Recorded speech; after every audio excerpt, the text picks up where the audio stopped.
6 jours après les faits, Paolo est toujours sous le coup de l'émotion. Il était 18h30 mardi passé. Comme souvent, il vient se promener ici avec sa femme et ses 2 enfants, 7 et 3 ans, sur leur petit vélo. On est arrivé exactement de là-bas parce que nos enfants sont à l'école 8, donc on est arrivé là-bas.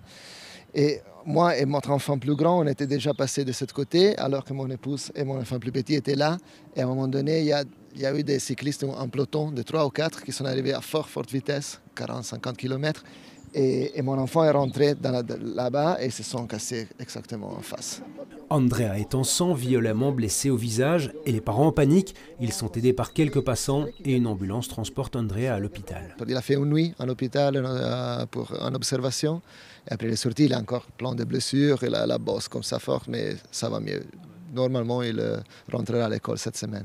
Un accident qui aurait pu avoir des conséquences bien plus dramatiques pour le petit garçon.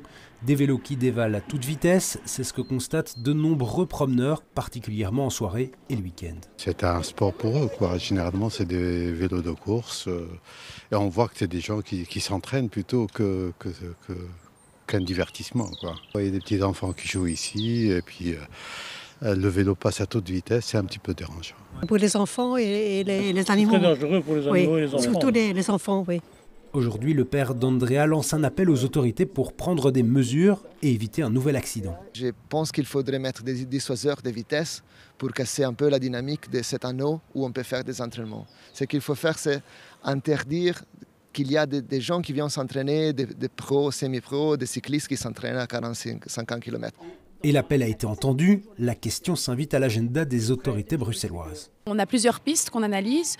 Des marquages, des panneaux, des obstacles, mais également on se pose la question si ce ne serait pas intéressant de bloquer des créneaux horaires pour les cyclistes qui veulent s'entraîner ou de bloquer certains tronçons pour qu'ils puissent s'entraîner.